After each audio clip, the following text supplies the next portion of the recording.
مجھے 7 اسٹروک ہوئے تھے، اوپن سرجری ہوئی تھی، بیگم چلی گئی، اللہ نے نہیں مجھے چھوڑا، اللہ میرے ساتھ ہے، ماں کی گود سے خبر تک جو ساتھ ہوتا ہے اللہ ساتھ ہوتا ہے، اللہ میرے ساتھ ہے۔ جزاک اللہ۔ السلام علیکم ناظرین، میں ہوں خورشید زمان عباسی اور آپ دیکھ رہے ہیں زمان T V U S A international.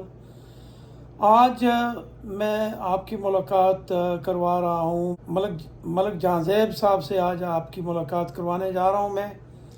جہاں زیب بھائی کا تعارف یہ ہے کہ یہ کراچی پاکستان سے 16 سال کی عمر میں امریکہ آئے تھے۔ یہیں انہوں نے اپنی باقی کی تعلیم مکمل کی اور پھر ایک ڈائمنڈ سٹور میں مینیجر کے طور پہ کام کیا، مگر 46 برس کی عمر کو پہنچے ملک صاحب کو سٹروک ہو گیا۔ پھر ایک نہیں 7 سٹروکس ہوئے۔ پھر ملک صاحب کو ہارٹ کا مسئلہ ہوا، اوپن ہارٹ سرجری ہوئی، اور آج کل ملک صاحب پچھلے لمبے عرصے سے جو ہے ایک زندگی جی رہے ہیں، جو زندگی آپ کے لیے، میرے لیے، ہم سب لوگوں کے لیے ایک سبق ہے کہ صحت مند زندگی تو ہر بندہ بسر کرتا ہے، مگر جب انسان کی صحت صحیح نہیں رہتی تو اس دوران زندگی پہ کیا گزرتا ہے۔ جب ہنستی کھیلتی زندگی بیماری کا شکار ہوتی ہے تو وہی انسان کس طرح کی زندگی گزارنے پہ مجبور ہو جاتا ہے۔ تو ملک صاحب، ایک تو آپ کا بہت شکریہ کہ آپ نے آج یہ حقیقت ہمارے ٹی وی ناظرین کے ساتھ شیئر کرنے کا کہا۔ بلا شبہ یہ انسانیت کے لیے جہاں ایک طرف نصیحت ہے، وہاں انسان اور انسانی ہمدردی کا ایک حقیقی امتحان بھی ہے کہ صحت مند انسان کے تو سارے ہی دوست ہوتے ہیں، مگر جب انسان بیمار ہو جاتا ہے تو بیماری کے عالم میں اپنے بھی ساتھ چھوڑ جاتے ہیں، اور پھر اس زندگی کو گزارنا اور اس کا مقابلہ کرنا جو ہے وہ انسان کو ایک زندگی کے ایک نئے دور میں داخل کر دیتا ہے۔ تو ملک صاحب، اتنی طویل بیماریوں کا شکار ہیں آپ، پھر بھی آپ مسکراتے ہیں۔ جب بھی میں آپ سے ملتا ہوں آپ کے چہرے پہ مسکراہٹ ہے، کوئی مایوسی نا امیدی نہیں ہے۔ تو یہ ذرا میرے ناظرین کو آپ بتائیں کہ یہ زندگی آپ کیسے جی رہے ہیں، اور اس میں کبھی آپ کو رونا بھی آیا کہ میں کتنا صحت مند انسان تھا اور آج میری سپیڈ جو ہے وہ بیماری نے انتہائی کمزور کر دی، اور ابھی 53 برس کی عمر میں ہیں آپ، تو کیا شیئر کریں گے میرے ناظرین کے ساتھ؟ السلام علیکم رحمۃ اللہ وبرکاتہ۔ میرا سوال یہ ہے کہ کیا اس زندگی کا جیسے آپ مقابلہ کر رہے ہیں تو اس میں کیا لرن کیا آپ نے؟ اللہ کے پاس قریب آ گیا ہم، یعنی یہ بیماری آپ سمجھتے ہیں آپ کو اللہ کے قریب لے کے آئی؟ جی ہاں تو آپ ہنستے بستے تھے ملک صاحب، جی۔ آپ کو 7 سٹروکس ہوئے، تو پہلا سٹروک کب ہوا؟ 46 ایئر میں 46 ایئر میں؟ جی۔ تو اس کے بعد پھر آپ کو اچھا، تو پھر آپ کو پے در پے سٹروکس ہوتے رہے یا کوئی وقفہ بھی تھا؟ لگاتار ہو رہے تھے، پھر سرجری ہو گئی میری، اوپن ہارٹ سرجری۔ تو ابھی آپ کتنی گولیاں کھاتے ہیں؟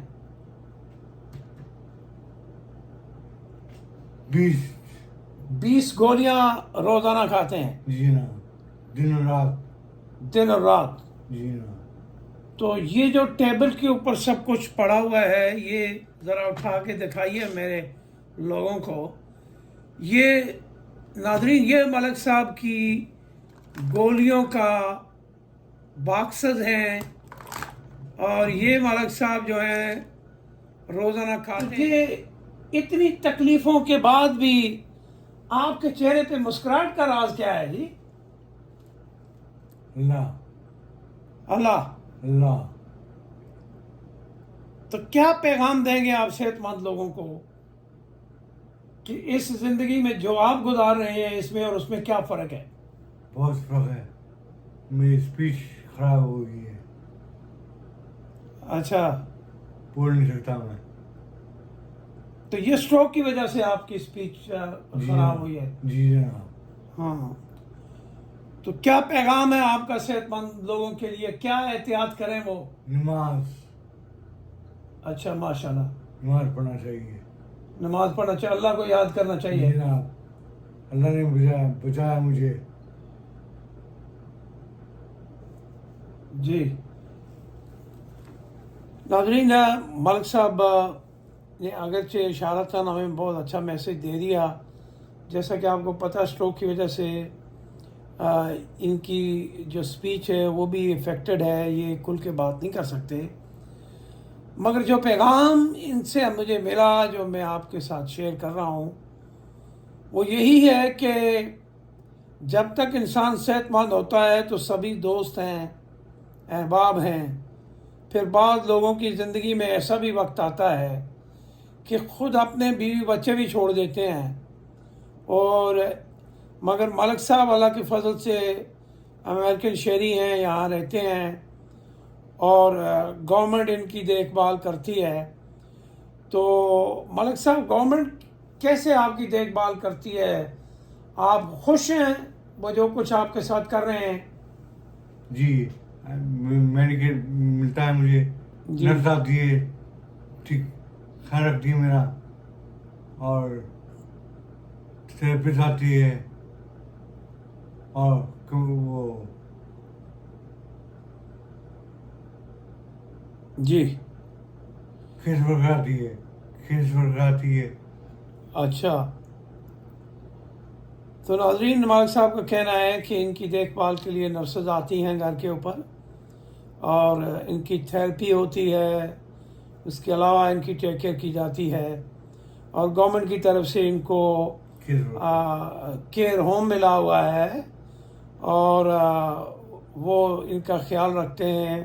ملک صاحب, یہ جو رہائش آپ کو ملی ہے, یہ کتنے بیڈ روم ہے؟ 3 بیڈ روم.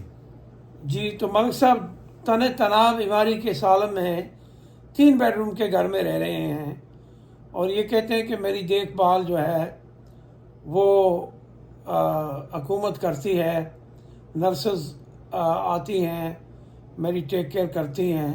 اور جب کبھی انہوں نے باہر جانا ہوتا ہے تو یہ باہر بھی تھوڑا بہت واک کرتے ہیں, گھومتے ہیں, جاتے ہیں بازار میں. تو باقی ملک صاحب, آپ جب نرسز چلی جاتی ہیں تو آپ کیا کرتے ہیں؟ میوزک سنتے ہیں, کچھ تلاوت کرتے ہیں, اللہ کو یاد کرتے ہیں تنہائی میں؟ کیا خیال آتا ہے آپ کے ذہن میں کہ اس حالت میں آپ کیا سوچتے ہوں گے؟ اللہ کو یاد کرتا ہوں میں. اچھا, نماز پڑھتا ہوں میں, اور ڈرامے لکھتا ہوں میں. اچھا. یہ ناظرین, ملک صاحب کہتے ہیں جی کہ میں ایک تو عبادت کرتا ہوں, نماز پڑھتا ہوں, اللہ کو یاد کرتا ہوں, اور پھر جو فارغ وقت ہوتا ہے اس میں ڈرامہ دیکھ کے اپنا وقت پاس کرتا ہوں. تو یہ ہم تندرست لوگوں کے لیے ایک بڑا پیغام ہے کہ زندگی کس چیز کا نام ہے. زندگی جو ہے وہ اس رفتار کا نام ہے جو آپ کی صحت کے سے وابستہ ہوتی ہے. جب تک آپ صحت مند ہیں تو آپ کی زندگی کی رفتار تیز رہتی ہے. جب آپ کی صحت کو مسائل ہوتے ہیں تو پھر آپ جو ہے آپ کی صحت سست روی کا شکار ہو جاتی ہے. اور پھر اگر جس طرح ملک صاحب نے ہمیں بتایا کہ ان کی بیگم بھی ان کو چھوڑ گئی, مگر اگر کسی نے نہیں چھوڑا تو وہ امریکہ کی حکومت نے ان کو نہیں چھوڑا, جو ان کی دیکھ بھال بحیثیت شہری ہونے کے ناطے اپنی رسپانسبلٹی وہ نبھا رہے ہیں. تو اللہ تعالیٰ سب بیماروں کو ملک صاحب سمیت شفا کاملہ و عاجلہ نصیب فرمائے, اور ہم لوگوں کو یہ ہدایت دے کہ ہم انسانی ہمدردی کے حقیقت کو جان سکیں. اور وہ کسی دانا نے کیا خوب کہا تھا کہ جینا ہے تو حقیقت کو جان کے جیو، اور جب تک کسی چیز کی حقیقت سمجھ نہیں آتی تو وہ مقصد پورا نہیں ہوتا. تو آج کا جو لیسن ہم نے ملک صاحب سے لرن کیا وہ آپ کے سامنے میں نے رکھ دیا. تو اس دعا کے ساتھ کہ اللہ تعالیٰ سب بیماروں کو شفائے کاملہ دے، ہمارے بھائی ملک صاحب سمیت. مگر جو حوصلہ اور ہمت میں نے ملک صاحب میں دیکھی ہے بیماری کے ساتھ لڑنے کی، یہ شاعری میں نے بہت کم لوگوں میں دیکھی ہے. تو ناظرین، اپنا اور اپنے گرد و نواح کا خیال رکھیے گا. ملک صاحب کے لیے ڈھیروں دعاؤں کی استدعا ہے. اللہ نگہبان. السلام علیکم ورحمۃ اللہ وبرکاتہ.